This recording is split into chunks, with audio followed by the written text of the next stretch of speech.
The seagulls follow trawler. It's because they think sardines will be thrown into the sea. Thank you very much. Talking nonsense. So I thought, no, enough's enough. Why should I put up with that? Talking nonsense. So I thought, no, enough's enough. Why should I put up with that? Don't back down, double down. Don't back down, double down.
Yes! Post-match push and a 2-0 win for the Jambos.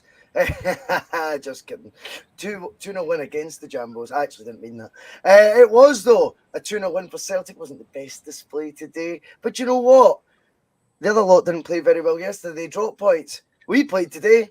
We got 3 points. That is the positive spin that I'll be putting on this today, because there is always going to be matches this season, ladies and gentlemen, where Celtic aren't completely at the races. Ange ball isn't in full flow. Rock and roll football might not be on the agenda. It might be a wee bit more, I don't know, the Blues. Not those Blues. Oh, jeez, I'm struggling here. Anyway, what I will say is, when it comes to winning titles, you have to go on long unbeaten streaks.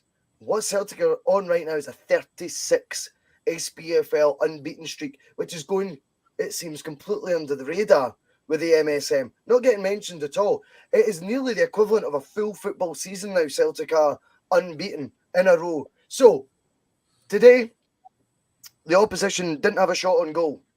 We won the game 2-0. And yet, I promise you, there will be a lot of negativity towards today. And I get that. And we'll analyse it as best we can. But first things first, we're 2 points clear after only 4 games of the season. We again don't play for another 7 days. We are in the Champions League draw on Thursday. You know, things aren't that bad, because if that's us at our worst, or you know, our poorest so far this season, do you know what? I'm going to take it. Anyway, my name's Bhoycie. I've got Liam Greenlaw with us, Conor Carr with us. We are going to do some post-match pish. Terry will be back for the next one. His flight was delayed. He's had to get overnight accommodation over in Spain. So the usual face of P.M.P will be back next week, and we look forward to welcoming Terry back on. But brilliant to have you two guys on. How are you both doing? Doing great. Really good. I like that generic question to start things off. It's such a load of shite. How you doing, guys? Everything okay? Who gives a fuck, eh?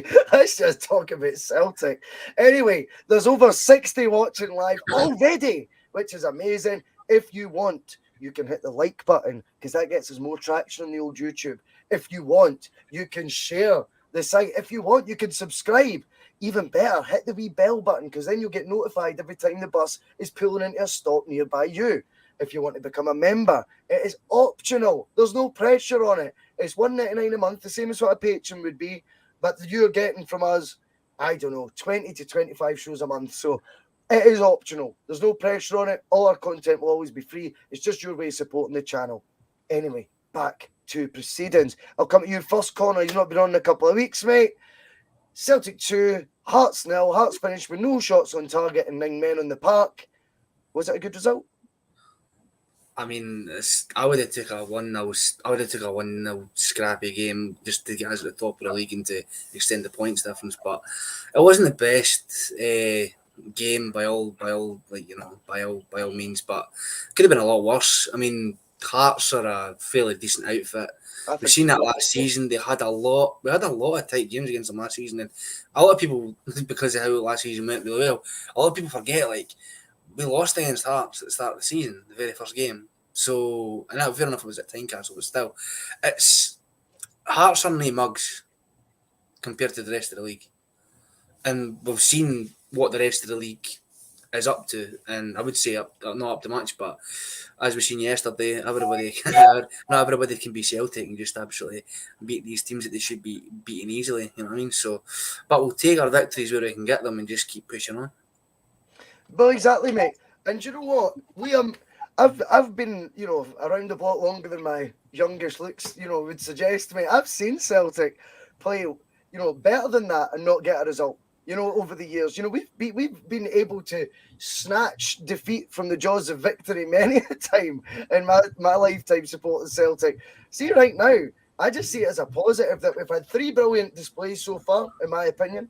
3 really good displays. Today, not so much maybe, but we win by 2-0 and we don't even let the opposition have a shot on goal. Focal point to the 9 men thing, but that was completely incidental by the time that both the red cards came along. 88 minutes, we'd played 11v11 and not a shot on goal against us. If that's us at our worst and we're not even conceding a shot on goal, let's try and look at that as I would call that champion form.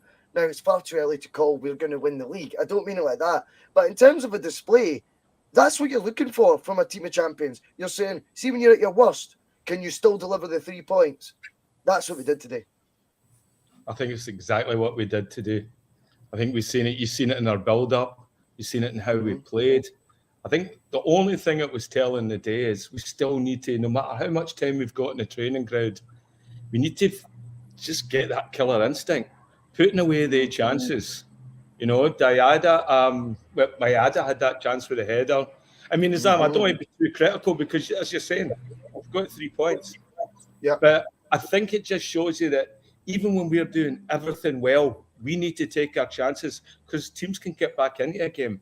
And it shows you as well, too, I think we're still a wee bit vulnerable defensively as well. And when we get a good team in Europe, I'm not as confident as what I was watching them, the team play last week against Kilmarnock. Yeah. So I think it shows you, so it's like, it's been brilliant. Last 3 games we've been like the Harlem Globetrotters, right? This just shows you as well that we need to just pull it back a wee bit and remember we're a football team and first, and what we have to do to be a good team, how we have to work hard, but most importantly, how we need to finish our chances. Yeah. That's an example. And I think Chaos showed a wee bit like that ruthlessness when he came on. The fact that they get 2 players sent off, that's because they had their tactics. They had to foul us accumulatively to have any sort of meaning in the game for them. So, I thought it was a good game. I thought it was a great 3 points, and to see us go 2 points ahead of them, that's brilliant. I think you're absolutely right in every single aspect that you spoke about there, Liam. Now, I don't always agree with everything that people say, but I agree with that. I think the finishing side of things, for me today, Celtic's biggest issue in the first half was that first half hour was like every other game so far this season, right? We dominated. We absolutely dominated them. But for some reason, there was this extra pass we were trying to do at times. There was trying to be too cute, too clever at times. There was an example where the ball came into Jota, he's just inside their box, and he tries an outside of the boot chip over their defender as a through ball. And you just thought, that's a wee bit over-exuberant, man. It's not necessary yet. Let us get to 2-3-0. I want to see us doing all this stuff, right? But I think when it's 1-0, you're right. Then you've seen Hearts come back into the beginning of that second half, and you start reflecting on the first half and that dominance, and you look at the Maeda header, for example. You're looking at the amount of times we did that one pass too many in the final third, rather than being more direct, more FTF, you could say. And that means Hearts, when they had their wee spell in the game, which was straight out the traps in the second half, you're at far more risk because it would actually level the match, and it shouldn't have been at that stage at any point. But do you know what happens? What happened is Celtic rode that storm, didn't concede a shot on goal at all, bring on a wealth of talent from the bench. And I've said this before, I'll say it again. I feel the 5 subs thing really does benefit us and our rivals this year compared with the other sides in the league, right? I've got to be honest. I think we've got the squad depth, and maybe Hearts to an extent will be quite happy with the 5 sub rule because they brought on some good players today. I actually thought Barry Mackay, when he came on, looked pretty good. Shanklin not so much, but I thought Mackay looked good, and I thought that's some option to have on the bench. Fair play. But when we're bringing these subs on, wow, you're looking at a Tati come on. He was an instant upgrade. Looking at Giakoumakis coming on now, and it's almost like Giakoumakis watches Celtic that closely. He goes, I've got the answer for what this team's missing right now. And that's exactly what he does. Connor, the thing is with Giakoumakis, he is the most direct striker in the league, as far as I'm concerned. Right? I call him the FTF, I call him Chaos, but the first-time finisher. The ball goes in the box, he's not looking to make an extra clever pass and then get another 1-2. He knows where the goal is if he's got his back to it, if he's side on from it, if he's beyond the near post. It makes no odds to him. He knows exactly where the target is, and 9 times out of 10 you'll find it instantly within 3 minutes of being on the park. Cross goes in, he wins the header, it goes over the bar. The problem for me right now is Giakoumakis is going to be judged to a far higher standard than the rest of the strikers in the league, and maybe it's a lot of the other players in the Celtic squad, because he's getting this amount of time, Connor. He's getting this amount of time, 19 minutes, right? If Giakoumakis had started today and that cross goes in 71 minutes, that ball is on one place, and that's the back of the net. But what he does bring, he brought to me the answers that Celtic were looking for, perhaps in that first half when we had the real dominant spell, and that is just be a wee bit more direct. Don't be gun shy.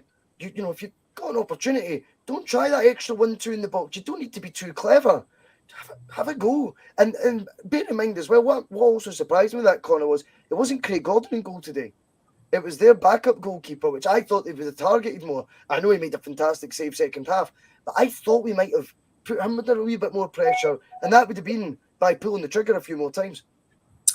Yeah, I feel like it was a lot of trying to do the tiki-taka, tap it in, tip it around about the box and just try and pass it in the back of the net, trying to make it, like you said, like a perfect goal. And sometimes you're not going to get that. I mean, we've seen it last season. We had shots getting deflected off Callum McGregor's arse in the back of the net last season. So we need to just kind of nut up and shut up. That's kind of the way I'm kind of thinking about it. You need to kind of try and just get it into your head that, yeah, sure, Ange's the system, Ange wants us to play this way, but if you have your chance, you've got to take it. Now, I'm not saying do a Ryan Christie and take a shot every time you're outside the box about 35 yards and try and score that way. Don't do that.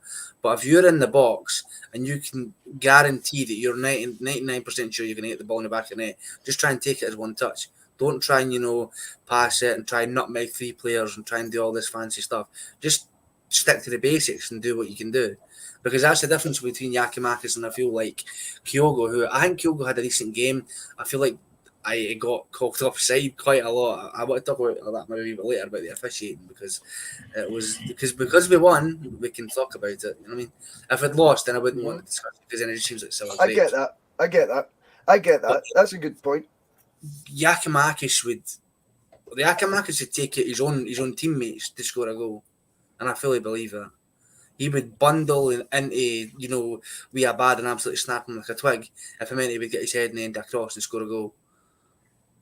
Right. So I feel like he's going to go that killer instinct in the box that maybe some of the other players don't have yet. I don't know if that's him personally. I don't know if the manager's distilled that in him, but I feel it's kind of like a thing that we need to maybe take more advantage of and maybe get it in the rest of the squad as well. Well, Connor, to me, there's an advert on the telly, the postcode lottery, and they sing that song, "Someone's knocking at the door, somebody's ringing the bell," and I think Giakoumakis right now, he's knocking on the door, he's ringing the bell, he keeps scoring when he plays. As I said at the very, very beginning of this season, I went, just give Ange no choice but to have to play you. Just take the decision at his hands. And that's what Chaos is actually doing. He's going to force Ange's hand into going, I fucking can't not play him. I can't not play a guy who just keeps coming on for 20 minutes and he gets a goal. If he's getting a goal every 20 minutes, just force his hand. And I think Giakoumakis, what I love about him today, and every single game, Liam, this attitude he's got, he doesn't do the modern footballer thing. You know, he doesn't go to his agent and say, that's 4 games now I've not started, I'm really upset. Go speak to Celtic about getting me a way out. Giakoumakis is embracing it. Giakoumakis is going, I think Hugo's pretty good. I think I'm better, and I'll prove I'm better. And I'm not giving that manager an option soon. And I think this is what is missing, I think, a lot in the league that we obviously are forced to watch a lot down south. They don't have guys with this appetite. You don't see it often in the modern day. I think we've got a guy like Kyogo who's very humble, works his bollocks off up front, and then when he comes off, you've got someone who's coming in who's an absolute, I've seen him described as a gladiator today, and I think he is a bit like a gladiator. He epitomises for me what is missing in modern day football, Liam. Who do you think was fighting in the Colosseum? Wasn't it the Romans? It was the Greeks and the Celts. And Exactly. He belongs in a Colosseum. That's why he likes Celtic Park. I love that. He sees himself as a gladiator. He's coming in. He's the Thracian. You know, it's the one with the big helmet, just a sword, bit of a loincloth. You know, he likes to get the top off. I love it. He's a gladiator. You know, and he found a Colosseum. He found a big Colosseum. It's funny you said I put that in the group after he scored, calling him the Greek gladiator. Was it you? That was me. That was me putting it in the group. I knew you'd got it for somewhere. But I love it. Just see the way he just swaggers about. It's like, are you not entertained? You know, it's like there's a gallousness about him. And that's it. And I think that comes from being Greek as well. Played football, and I know a lot of Greeks in Bulgaria and stuff like that. And they got that sort of mentality. They like a big show. And, you know, I think Samaras was good for a big show as well, and he played with us. And That's I think true. People from that part of the world as well that just get our mentality. So they're connecting with the fans, Ange as well, right? That's his culture. You know, so I think he connects with us. And so for us, it just looks more meaningful when he does something really well. We can, you know. Scott Howe comes in, Liam, and you've got to love. Scott House came in the chat and he says, "Thorit's a grand old team to play for." Scott, that's good patter, mate. That's pretty sharp darts. That is pretty sharp darts. But I think it's a positive conversation to be having, not a negative one. This isn't like, oh, we need to oust him for the team or whatever. You're bringing on a guy like Giakoumakis right now, who, for me, is doing everything he can to get in that team, but his attitude's not wavering because he's not getting the starts. His attitude, I hope, is rubbing off on the rest of the players. I hope this is the attitude that they all adopt when they have spells out the side. Tony Ralston, for example, I don't think he's played a minute yet this season, you know, but you get the feeling he's not got his head down. You've got the feeling he's chin up, working as hard as he possibly can still, and hoping for that opportunity to come. Now, for some players, Connor, it seems easier to get those minutes in the park. I give you Aaron Moy. Now, I read on Twitter a couple of folks saying, what a performance, what a display. They're watching a different sport from me.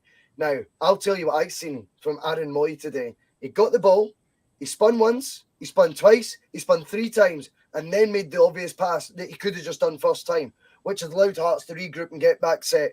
He's looking busy, but he ain't busy.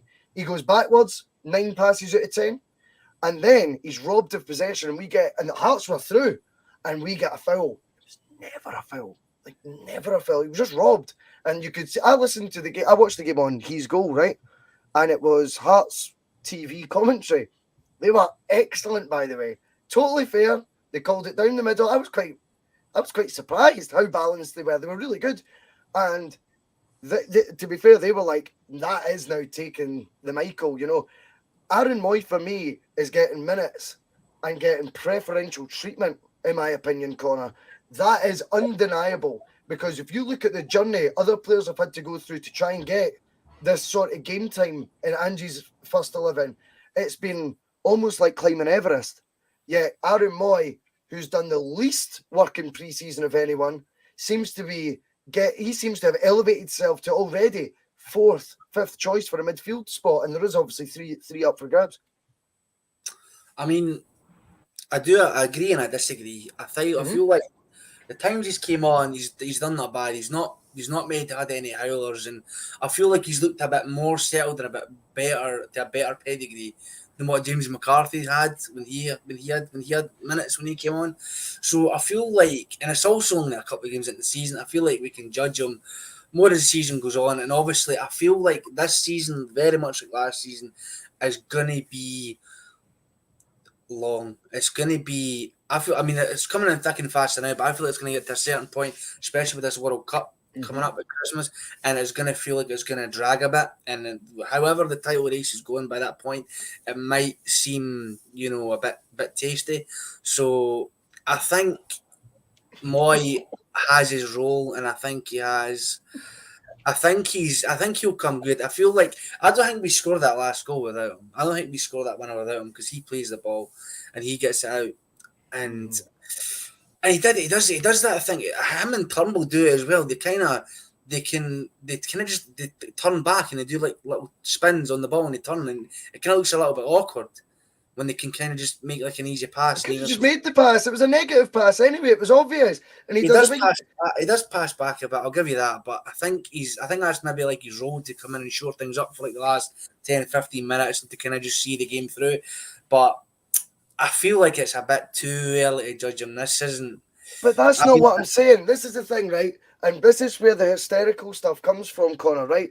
Because if you critique his performance today in the park, that's you judged Aaron Moy as a footballer in general, which I've not done. What I will say is, I remain to be unconvinced. But there's folk in the comments that say, oh, you need to give him time. I'm talking about what I watched today. Today, this show is called Post-Match Pish, right? So the third word, you may all think I'm talking, and that's fine. But I will be talking about what I watched with my two eyes during the 90 minutes today. And if you think Aaron Moy today was class, I, with respect, completely disagree. I wouldn't say not you. No, I'm saying in the comments. Sorry, I'm talking about the comments, not you, mate. I wouldn't say it was class. I just say it was effective. I'm not going to sing his praises. I feel Hatate had more of an impact when he came on as opposed to Moy, but that's because it's real Hatate and it's like a wee firecracker and runs about mad. And I feel like going on to Hatate, I feel like he was his wee ball of energy. He was sitting on the bench ready to come on, and then as soon as he came on, he's like boom. He just starts. He starts, and he's like a lightning bolt.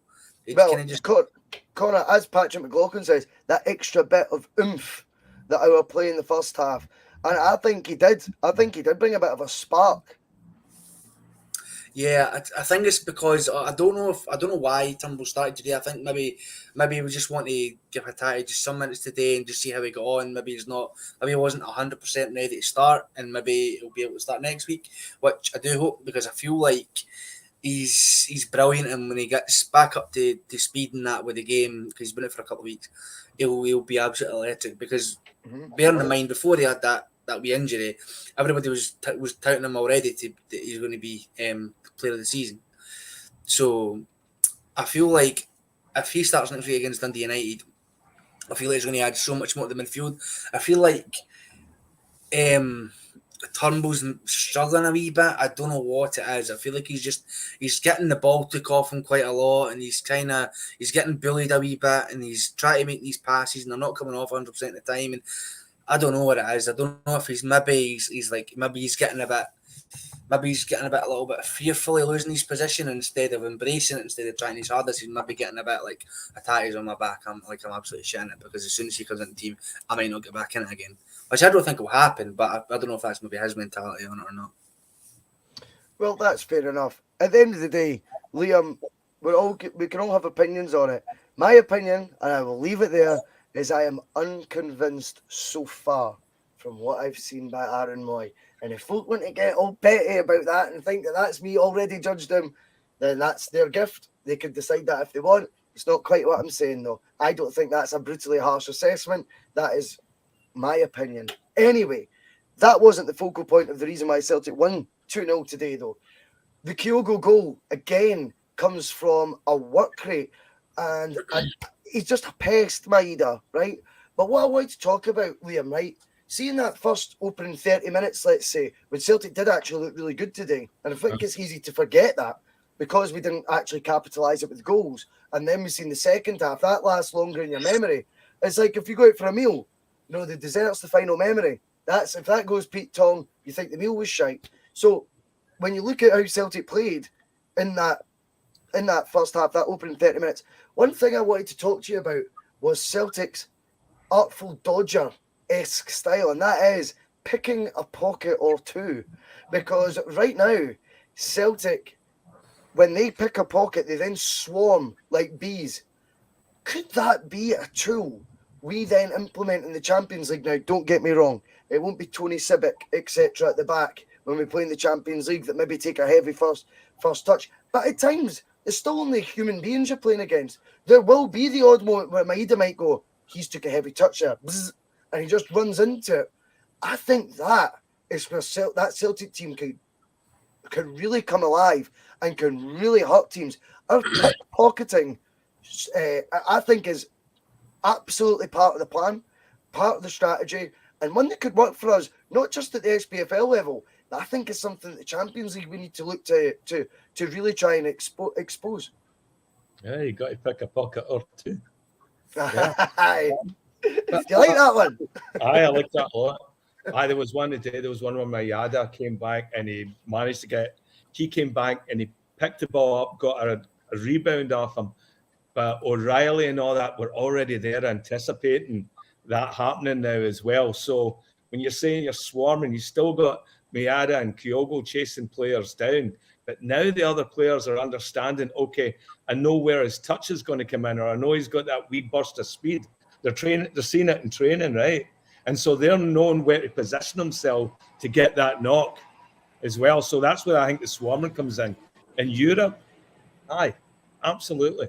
It'll definitely work for us. It'll work for us in the SPFL as well. I mean, that will give Lundstrom and people like that nightmares on the ball.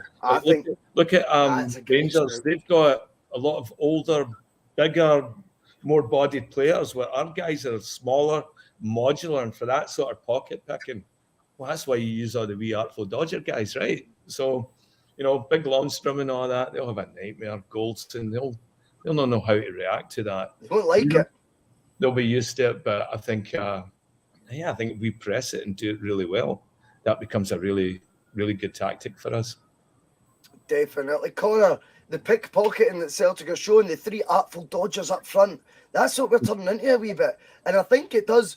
I think this is why Kyogo still appeals to Ange a wee bit more than Giakoumakis yet, because Kyogo at one point in the first half, I don't know if you remember, but he slides at the goalkeeper, and that goalkeeper has cleared these lines by a ball hair, and that is all it was. The goalie seems relatively relaxed, to be fair, but you just think that's that close. It could be a comedy moment. It could flick off Kyogo and go straight into his net. It could go out for a throw-in, and before you know it, you're cornering them, for an upward throw-in. Of course, it could go for a goal kick, but either way, that sort of pressure on a goalkeeper, then you start magnifying it and you go, how do fullbacks feel getting the ball? And modern football right now, if you look at the Champions League in particular, Connor, it's all about rolling it out 6 yards. If you've got a goal kick, there's two centre-halves in your own box now for these top European teams. They just play it square, the goalkeepers. I think Celtic's front three will fucking love that. Now, Don't get me wrong, the level we're playing, Connor, 9 times out of 10, these guys can pass in the triangles and get themselves out it. But I just feel like with Maeda in particular, he sniffs half a yard heavy touch. That ball comes away from the player. See if it doesn't stick like Sabutio, right? See if it just goes, that half yard just comes away from the player's toe. Beep, beep. He's in there. I think that is where Celtic could have a lot of joy in Europe's premier competition this year? I mean, I don't think a lot. Like, it obviously depends on the draw and it depends who we get. Because for all we know, we could get, Real Madrid, PSG, all these other big teams who will be more than happy and be more than comfortable to play out from the back and they pass around us. But when it comes to my head, I don't think a lot of these teams, even a lot of the bigger teams, because I don't like saying bigger teams because that makes Celtic look small, and we're far from it. Because I mean, I know that Europe now hasn't went well for us over the past, I don't know, 5-6 years or so. But Celtic are a top tier European club and they've won the big competition. I mean, as opposed to others, there's teams playing with, £500 million worth of talent, and they can't get anywhere in the competition. So some of these bigger teams, in quotation marks, I don't think they'll have ever came up against a player like Maida before, because they can play against players who have got a burst of pace, who can, for like 5-10 seconds take a run at them, but I've not played against players who can run at them for 90 minutes at that speed and that intensity. Very far from it. So I think he could be hitting his. I feel sorry for him because he's been getting, for the past couple of weeks, he's been getting absolute pelters all over social media. And I don't know why, because sure, maybe he wasn't looking his best, and maybe his first touch was maybe letting him down a bit, and a couple of little things here and there when we weren't working out for him. But everybody's going, "Oh, Abada, bring Abada on, play Abada from the start." And Abada came on this afternoon, and I don't think he looked great. I don't think he looked brilliant, in all honesty. So, and Maida got another assist. He's got 2 assists, 2 games in a row. So, I mean, he brings a lot, and just because he doesn't have the numbers doesn't mean that he doesn't have something to offer this team, because he clearly does. And I think his numbers are all right. I think his numbers are pretty good. I know, but compared to some others, it's, people would, just like to look at the brass tacks. But if I'm gonna just bring the point to this. See, last season, if we didn't sign Daizen Maida, I'm not talking like if we'd signed every other player and we had left it Daizen Maida, I don't think we would have won the league last season. I think that's a bit far, but that's fair enough. That is your point to make. I think he definitely brings an equation that I think it'll be interesting to see how the big teams answer. I like that point, because Liam, he is an unusual footballer. He's unique. He is the only guy that can. You look at how when the kilometres covered on a pitch and people analyse it. I would love to know how many of the kilometres that Maida, not just obviously the number, the accumulation of kilometres that he covers in a game. I would love how many of them are short sprints. I think that's where you really would go, holy, how many short sprints is he doing? I think just before we signed him, sorry for interrupting. Just before we signed him for Japan, I think there was a stat came out, and I think he had something like the most sprints consistently in the J League. I can't remember what it was, and I can't remember how long it was for. If it was for 1 season, 2, 3, I can't remember how long it was for. But he had a crazy stat where he had like the most sprints by a country mile out of anybody in the J League. Yeah, well, you can see it now, though, Liam. You can see it now, and I think he's almost like. He's just a big question mark box, Maida. If you could put him as an emoji, or something like that, it'd just be a box with a question mark in it. Because that's what he brings. He's just a question mark. He is someone that is going to have some of the most experienced fullbacks in Europe we could potentially come up against. And I still think they'll look at him and go, what the fuck is this? Because he just brings complete confusion to defences.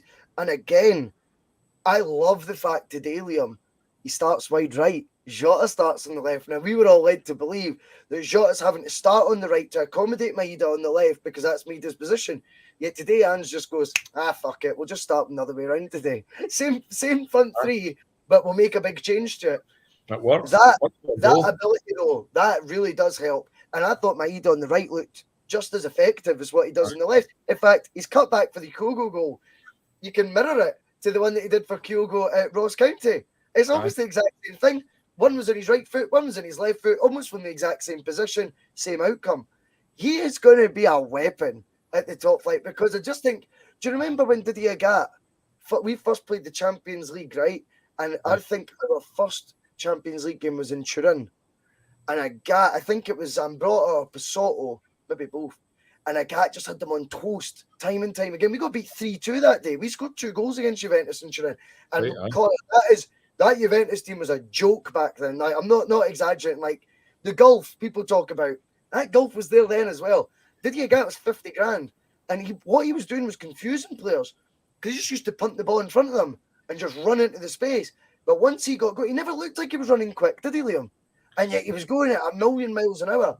Whereas I think Maeda's going to bring these top players this same level of confusion that an unknown Didier Agat did. I think that is what we could see in the Champions League.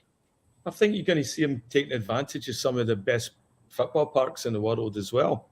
He's playing on great surfaces as well. So I think you'll see an improvement in our game once we start playing it. He's international grounds that are, just like carpet, he was the top scorer in Japan. Was he not the player of the year as well? I think that's where you've seen the stats for Connor. It was there was a thing, and it was like most sprints and all that. And I'd never heard of most sprints and that before, and most closing down. It's no awards, but it was just metrics for all that sort of stuff. I think he's mysterious. I think there's a lot of teams that just would not know anything about him. Question mark. Right? Usually against European or South American, there's tournaments or things like that. You come through, schools where Celtic plays against Barcelona B or something, like as at a youth level, and you start hearing about players. For him, he's an unknown. And he's also carrying the weight and expectations of all these J-League guys that all watch the Champions League. So they'll want to see how their best player does as well. So I imagine there'll be a lot of pressure on those boys from their home to sort of represent Japan and do well in the Champions League as well. So you might see that extra little zip or burst and all that Maeda, we might not be seeing it now, but when he amplifies his game with all that pressure, all that people watching, all the expectations, actually maybe we will see the best of guys in Maeda. I'm maybe getting ahead of myself here, but this could have... Wouldn't be like your son. And I wouldn't be like me. This could have some long-term ramifications with regards to the J-League, because Kyogo, Hatate, Maeda, I do get Chelsea to a lesser extent because he doesn't get a game, are going to be playing in the Champions League. And depending on how well they do, and obviously, touch wood, we play well and they produce the goods, which I feel they've got the absolute 100% capability of doing, because we all know they can. The lads that are watching them in the J-League, and obviously who are hoping that they can play well for the national team as well, they'll be looking at it saying, like, that's the kind of thing that I could be doing. I could be getting a slice of that Champions League pie. And do you fancy coming for me next transfer window? Look at what I'm going to be doing for the next 6 months when I'm playing, and look how well I'm going to be doing. Because they're not like they're not these like absolutely big, massive, signings from Juventus for such and such money that other teams are making and claiming to be the best signings the game's ever seen for our league. But they're more than capable of coming in, handling and doing the business and showing what they can do on the European stage as well as the domestic. So guys for the J-League could be watching and saying, I quite fancy a bit of that. Maybe people want to come and have a go at me, so come and buy me. So Well, I think you're absolutely right. It might not necessarily be Ange Postecoglou that wanting to make a call. They might just be thinking this highlights to Europe. Yeah. Where the quality of players. Oh, no, you're right. You're absolutely spot on. I think that what we've seen so far is there's definitely a market to be tapped into there. My biggest surprise is that I thought the other half of the city, who are clearly operating at Aldi levels, despite apparently making 500 zillion pounds for the Europa League run, I actually expected them to try and copy it. I thought they might have dipped it. I thought you might see this level up in the summer, and Rangers might actually go into the J-League and try and bring a player into it, just based on the success and the affordability that we've had from that, the great value we've had from it. But with that in mind, I also expected us to maybe delve into it again this summer, and there's been no links to it whatsoever as of yet. But you're right, there'll be players watching the impact Maeda, Kyogo, Hatate make in this competition. I can't emphasise it enough when I say Celtic's back in the premier club competition in the world. We are in the top 32 club bracket now in world football when we're in that competition. That's it. It's Scotland in a World Cup sort of thing. You know, that is what we're looking at right now. You know, we've got to embrace that. But also, you're right. There's going to be eyes on that with intrigue from, particularly over in Asia, not just Japan, by the way. I think over that whole sort of area will be looking with intrigue to see how J League, which is a dominant league, you know, in the Asian Champions League. I think the J League's won 7 out of 15 Champions League titles. It's been the J League champions. So that's a dominant league, but I think there'll be a lot of eyes from that cluster of countries that compete in that tournament, wanting to see how players that they're used to seeing feature in the Asian Champions League can feature in the European Champions League. Absolutely do. And I think there is an unknown quantity, a mystery, as you say, a mysteriousness about Daisen Maeda that'll be very interesting to see how he does. However, it's not just about Maeda, you know, and it's not just about guys on the park right now. I mean, there's been a lot of comments coming in talking about, you know, the display in the midfield. I thought Callum McGregor today again he's now going that under the radar. It's frightening. Liam, what's your thoughts on Cal Mac? I think it's reflective of the whole midfield. The whole midfield's been going under the radar. They've not been able to connect the way it was last year when we're cycling. Seems to be the fullbacks or the centre backs are bringing the ball, and we're somehow playing our midfield out of the game. Whereas Cal Mac was good at circling around, and he was a linchpin. Now, you know, maybe it's with Lens because he's right-footed or left-footed that they can spray it about more easier in one touch. But somehow it's playing Callum McGregor out of the game. He's not as pivotal there as he needs to be. And I think we need to figure that out with our midfield in general right now. Is like, why are they not performing? I didn't think Turnbull was good. I didn't think Matt O'Reilly was particularly good. I mean, they all did what needed to be done, but I'm not seeing anything for the midfielders. They seem to be clustered in the 18-yard box. And when we get heavy possession and we're pinging the ball about, trying to break their thing, usually it's going to the midfielders' end. That's their first touch. They're not as pivotal in our transition as much as it used to be. You know, it's like we're looking for Jota and Kyogo's runs, I think, too soon, and we're not using our midfielders effectively. So, I mean... That's interesting. Do you think the fact Maurice Jens has been added, because remember last year, right, whether we like it or not, there was 2 centre-backs, Liam. One could play the ball, one could defend the ball, right? That was it, right? It was, I know, not that Cameron Carter-Vickers couldn't defend the ball. He was excellent in defence, but he was the ball-playing centre-half as well, very much so. Right. Now we've got 2 who can do it. So the 2 of them are very comfortable. If they've got the ball at their feet, they'll quite happily swagger up to the halfway line. Starfelt that wasn't his game.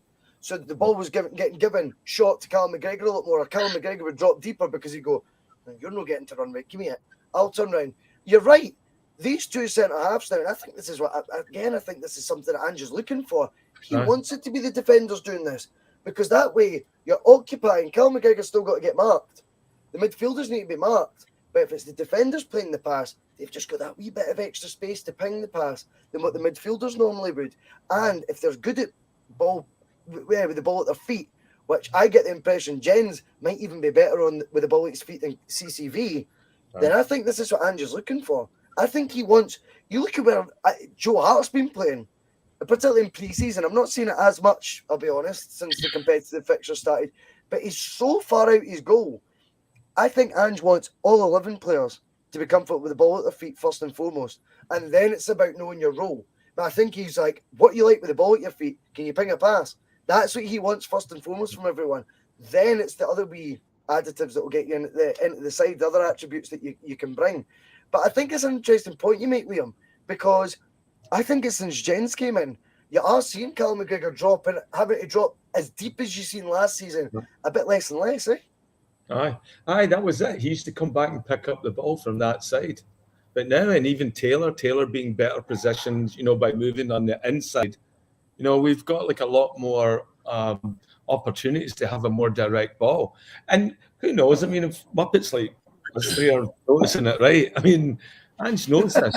And, you know, and I'm sure when they go into training this week, it's like, okay, I've got all these bits going well. But now that I've got that freshness and that snappiness coming for the fullbacks of getting the passes more precision and on point, now I can work on transition in the midfield and say, okay, let's redefine what your role is here now.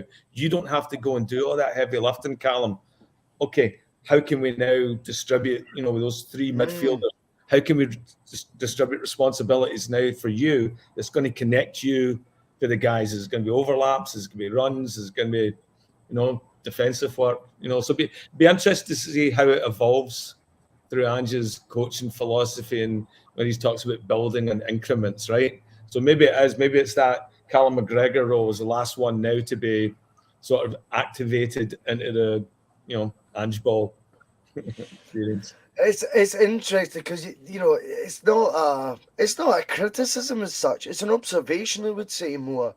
But right now, there's also with this team so much to be positive about. And again, I thought today, Connor, the resurrection or the birth, you could say, or the second birth of Greg Taylor in a Celtic shirt. Now, Bernabei, for all the off-field, rumours, stories, facts, whatever people want to describe it as, that we've heard, he was on the bench again today. So I thought that spoke a lot. That spoke a lot to me that, he was on the bench, right? So he's obviously getting still a bit of the back in here. But he's not looking like... It doesn't matter if that stuff hadn't happened with Bernabei or had happened. Greg Taylor right now is sewn up the left-back role. I wouldn't have been comfortable with that in the summer if you told me Greg Taylor's going to be our number one left-back without really much of a push from another player going into the Champions League. I'm kind of beginning to change my tune. I'm beginning to think, do you know what? You're like, go for it, Liam. Talk to me, mate. I love this. I still think, honestly, I watched, was it Giannelli? Watched him muscle him off the ball a couple of times. There was a couple of old Greg Taylor moments showing up the other day. Interesting. I can also see as well, Hearts have been brought into the resurrection of Greg Taylor because they still targeted him. That's true. That's true. So let's see how long he can go and how long he can have a good run. I think he's done fantastic to get where he is. Do I think he's the answer? I agree with that. Deep down inside, if I was up against anybody at Celtic, I'd want to be up against Greg Taylor. I think that's fair as well. Right. And, I'm in my 60s. Oh, you wouldn't know that, mate. You wouldn't know that, you bastard. You're cool as fuck, mate. Honestly. But, Connor, see, when it comes to Greg Taylor, what I'm maybe meaning is, I'm surprised that I feel maybe not a level of confidence he will compete at Champions League level, but I'm so much more intrigued by how he does in the Champions League than what I would have been come the summer had we not signed another left back. The fact we've signed a nearly £4 million left back and he's not even close to getting competition. It's not based on whatever all the bullshit off the field, by the way. Bernabei wasn't getting a look in the first 3 games anyway. The fact he was still on the bench today suggests to me whatever's happened off the field isn't getting taken into the footballing equation at this moment in time. Greg Taylor's just a better option than him. I am surprised because, firstly, I think if Bernabei is that far behind Greg Taylor right now, maybe it's just an adapting period because he's coming from South America, he's only 21, and they're thinking long term he could do really well, but we're going to afford him a real bedding in process right now. Or it could be Greg Taylor's performances have improved so much that the guy we thought was coming in to compete now doesn't look as strong an option as Greg Taylor. And I like that positive spin. But what I will be intrigued by is to see how Taylor does compete in the Champions League. I'm not saying he is of Champions League quality, but I go into it with a lot more kind of sort of interest and I'm intrigued by it now, as opposed to that had given me the fear in the summer. When we knew we had a guaranteed Champions League group stage spot, and you told me, well, I can assure you it'll be Greg Taylor who starts all 6 games, that would have given me waves of the fear. Now, I'm curious. Well, I feel like it's definitely going to be interesting because he has definitely improved to I'd say a pretty big extent before the last 6 months, I'd say, of him playing, I was not a fan. Like, I genuinely was like, he's not Celtic quality. He's not good enough for Celtic. He's like, we need someone in ASAP to replace him, because Bolingoli turned out to be an absolute bomb scare, and we had such bad luck with left backs. But the thing is, I feel like he does get pelters now, and it's a wee bit unfair, because having to replace a player of Kieran Tierney's quality is never easy. It was impossible.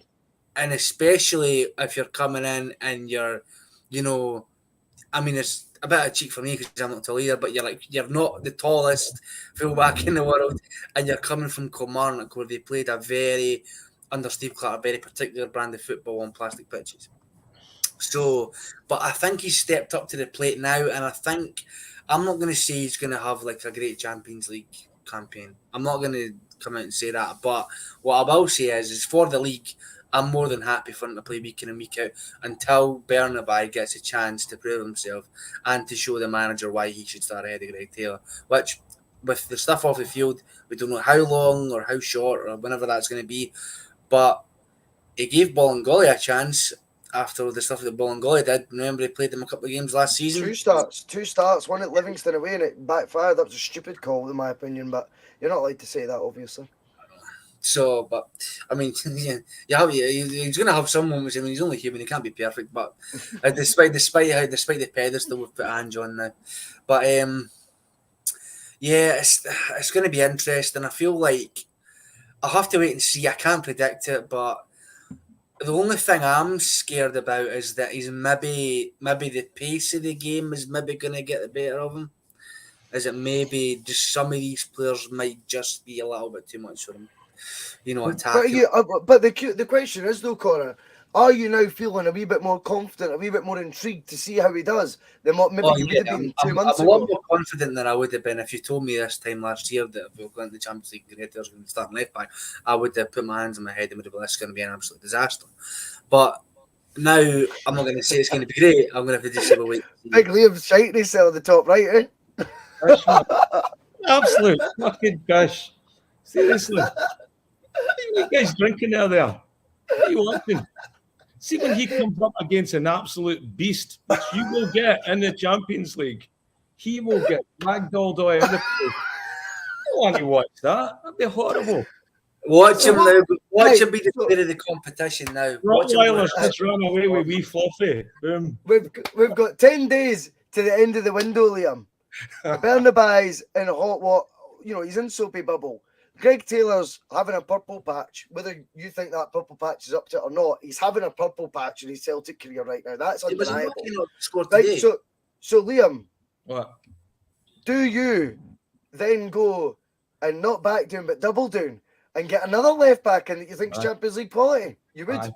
I would love to see us get an absolute superstar in that position. Mm-hmm. I would feel confident never again. Then I think, okay, now you'll see it. I think everybody's the fact that everybody's putting praise in the guy. By the way, I don't like. Well, knock him anyways. We come on, not bother. I wasn't going to knock him. Tell the truth, mate. I love it. No, I just was never sold on it, and I think he's had a good patch and he's done great. But he plays in a really good system where his whole job's been defined. But I didn't see him. Some great passes, through balls, and that. I just can't see him. When it comes to watching, when you watch the boxing last night, you watch two guys going in the ring. I think when he's up against some of these big European, like the boy for Bodo Glimt last year. So here's a question then, Liam. Here's a question. He'll be able to compete at that level. I don't think he has the athleticism for the Champions League that's required, and that's the biggest thing I could say. Here's a question then for you, because see, at the end of the day, we've been reminded time and time again this summer, Celtic strengthened the squad. Celtic strengthened the squad. Celtic strengthened the squad. That's what you keep getting told. No, didn't he? Yeah. No. Lost you, Russell. Lost you. Anyway, Right. so Celtic keep strengthening the squad. Then I think we still need to get a better left back in. I think I don't agree. think somebody else there. I think we need at least to have three to be able, that could be the possibility of starting. I feel like Bernaby's I don't know what he was bought for. I don't know if he was bought to be starting left back to come in as a first team regular, or if he'd been brought in to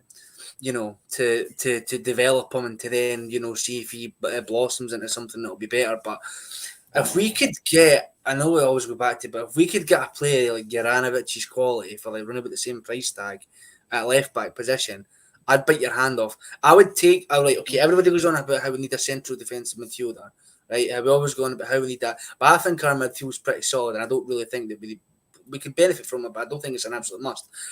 If you offered me, right, a central defensive midfielder that a decent quality or, a good quality left back at the same level as Juranovic, I would take the left back over that, arguably. Right. But here we go then. Let's get into it, though. Let's get into the question I was trying to ask before my microphone so rudely hung up on me. The question I would ask is, why did we then, and I'm not going to say riches in Celtic's got an unlimited amount of money, but Celtic's flush. We could safely say that. We all know Celtic's flush. Why do you think when left back was universally, not one podcast, not one section of the support, not one section of the management didn't think the left back situation needed improved on? Why do you think we have went for a guy that clearly already isn't fancied to even get minutes in the park? Now, let's contrast and compare with Aaron Moy, who's came in on a free transfer, getting all the minutes he's getting, yet Bernaby, nearly £4 million, hasn't had one yet in the SPFL. Now, that tells me, yes, it looks on paper like we've strengthened that position, but why didn't we, guys, go all out and bring in? I'm going to say it hypothetically, because it's not always about the transfer fee, right? But why didn't we, when we've got the money there in the bank, maybe bring in someone normal seasons, because we don't normally have the Champions League group stage qualified already for, by the way, whether we like to accept that or not. It's not the reality. Celtic should be, but they're not. But see, when we've been afforded that luxury this summer, why didn't we go see if that position needs improved on, Liam? Why didn't we go out and fucking spend £7-8 million? Not 3.75 on a 21-year-old who from South America was always going to have an adapting phase. So he's not ever going to be able to push Greg Taylor for the word go. Why didn't we just go out and get a bona fide left back? And he could have been older than Greg Taylor. Greg Taylor's relatively young anyway. So I just think, like, moments like that, you go, have you really strengthened that position? No, you've not. You've not. So it's not bigger. It's not better, right? It's Greg Taylor who's improved and he's done really well, but it's not what was promised. It's not what they said in the label at the end of the season. I think it's underwhelming seeing the way the Argentinian boys coming in. But we saw boys coming over from Japan and transitioning into the squad, like, the day of. There wasn't this, 4 weeks or sort of to acclimatise himself. They came from just as far and just as, like, probably a much different culture. So that's a good point. I don't know what it is. So, okay, maybe we're waiting for him to adapt to a system or that, but I thought our scouting was that these guys were all ready to walk into Ange's system because that's how he scouted them. And again, we might be just being way too just overdrawn here about our expectations. What we expect Ange's player to hit the ground running. But the point is that we still need another left back because I agree. He misses, and then Taylor goes back to the unimproved form, then we didn't improve, and that was an area that everybody was right. I think you're right. We're letting it. There's a lot of goodwill right now. That's letting this slide, but once it's exposed and the window's shut, we'll be all going, like, why didn't we do this? Why didn't we? And this isn't a Taylor bashing, by the way. This is what we want, is the best for the team. Taylor there was a unit. Now David Lowe comes in. He says Taylor hasn't done anything to suggest he should be dropped or even subbed. That's not quite the point. No, the point is right now for me is everyone was in agreement in the summer that Taylor's position, i.e. left back, had to be bought. We had to get another player in to compete for that role. I am not convinced that Bernaby, when I compare his minutes in the park, which is 0, and then I look at Aaron Moy with no preseason in him. I mean, remember Bernaby came, I think it's mid-season in Argentina. He's fully fledged, ready to go. He's not a minute yet. Yeah, Aaron Moy's getting 20, 25 minutes. He's almost doing his pre-season in competitive fixtures.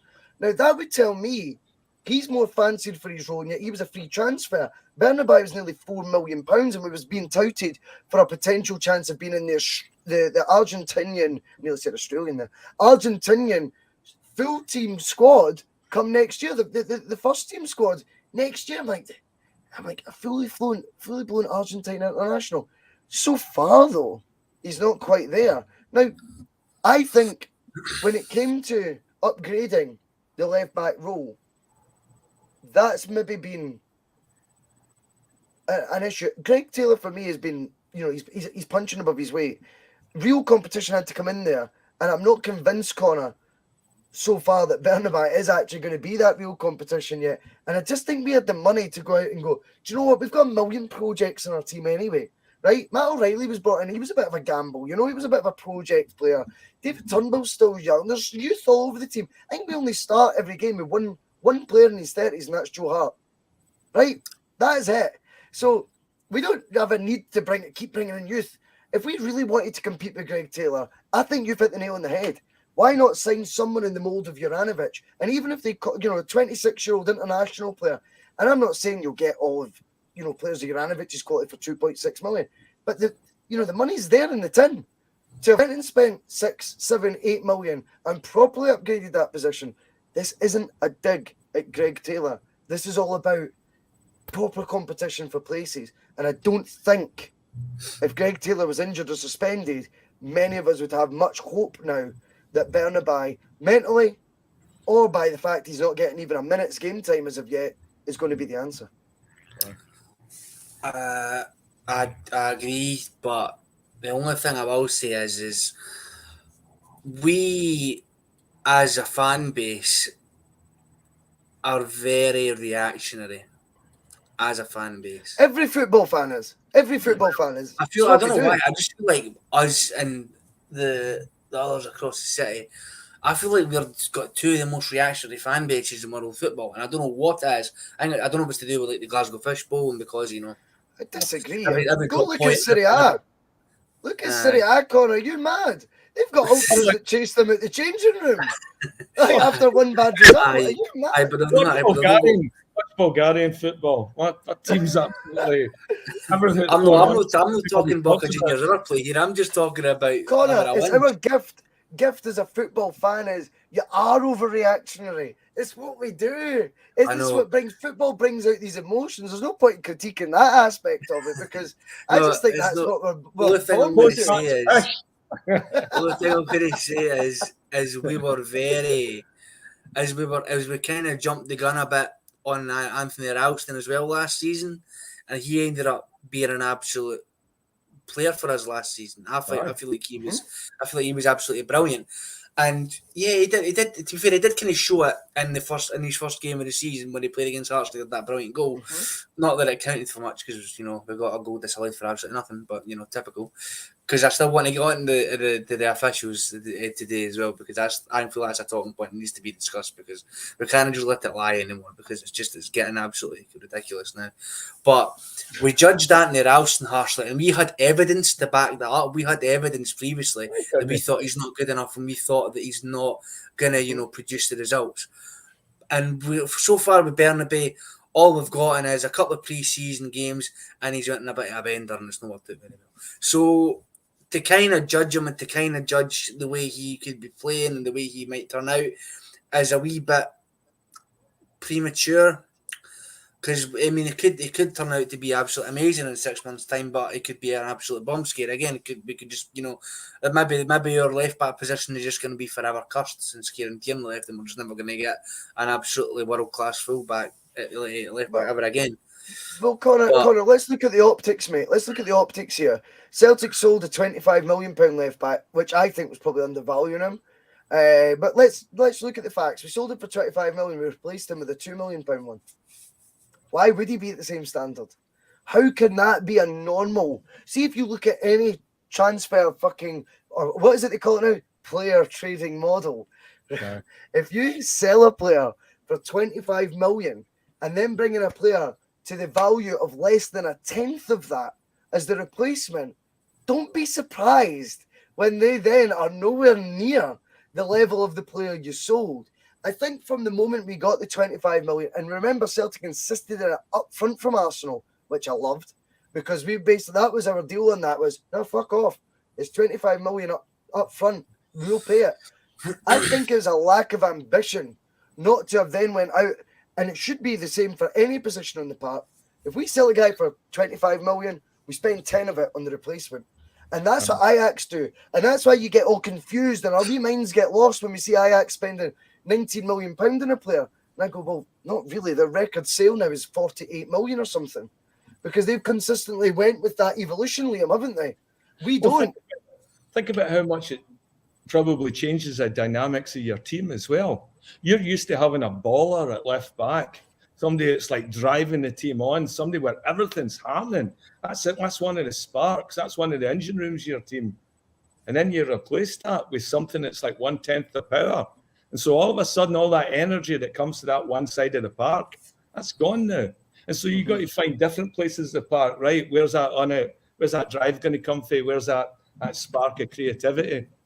That's what ends up happening as well. And right now, that's what we missed more than the player and just filling that gap. You need somebody in there that has that same, she said, whether it's a price tag or not, but that same sort of energy or the potential to be the same as what you replace. You don't take out one engine off the wing of an airplane and replace it with a smaller engine. Your plane's flying all over the place.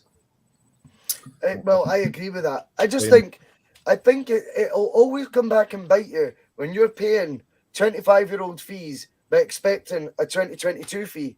You know, but you're willing to only pay the same as you were 20 years ago, but you want to sell for the modern price, but you're only willing to pay the prehistoric prices. That eventually catches up with itself. But what we have to say is, the good thing about Ange is he has brought in players that seem to fit Celtic's fucking financial model right now, and we are seeing the benefits of it. One guy in particular might not have had his best day today, Connor, but I think it'll be fair to say, come the end of the season, the 6.4 or 6.8, it's one of the two, that was spent on our superstar from Portugal, Jota, that's going to look like the pennies that it is in modern day football. Don't get drawn into Celtic spent a lot of money on Jota. That's not a big fee. It's only 400 grand more than we spoke, Liam, on Friday night at length about Chris Sutton. Right. And his £6 million fee. Jota's 400 grand more than him 22 years later. Right? 400 grand more. This is not, don't tell me that's evolution. That is a club that's got stuck in its ways a wee bit, you know.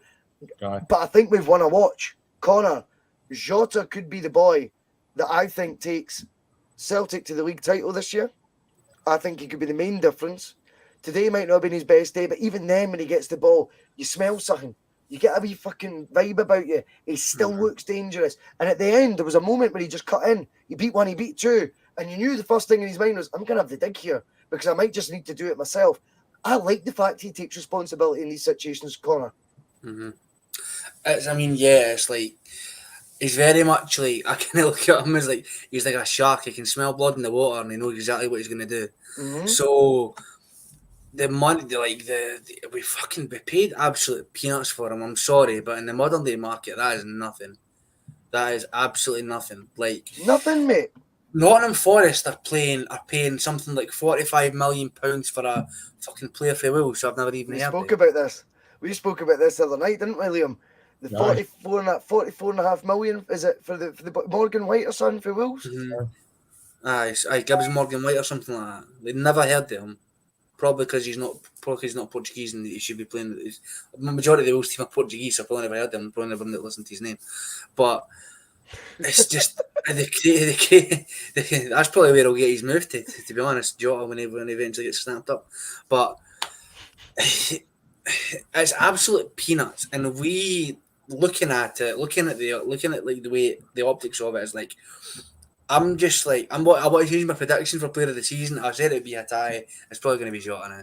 Let's be real. Like his start has been absolutely like I don't think now like there's always the danger, right, that players come in and they look absolutely brilliant, right, and they're doing all the right things, and then they get the big move and they get the contract, and all of a sudden they just dive off a cliff and they don't look very good to me. Ryan Kent, but just I don't think that's in Jota's nature. I don't think he's got that in his locker. I think every game he goes out, he sees those fans who made up this brilliant song for him and who he jumped in the crowd of when we scored that winner and was going absolutely mental. Where he's fans, he sees them and he goes, "I'm going to put on a show for these people. I'm going to show them what I can do. They've paid their hard-earned money to come and see our team play, and I've paid their money to come and see me. So that's what they're going. So that's what I'm going to do. I'm going to give them their money's worth." And I think he's going to do that every time he puts on a Celtic shirt. And I love him for it. And if you don't think he's going to do that in the Champions League, he's going to do it.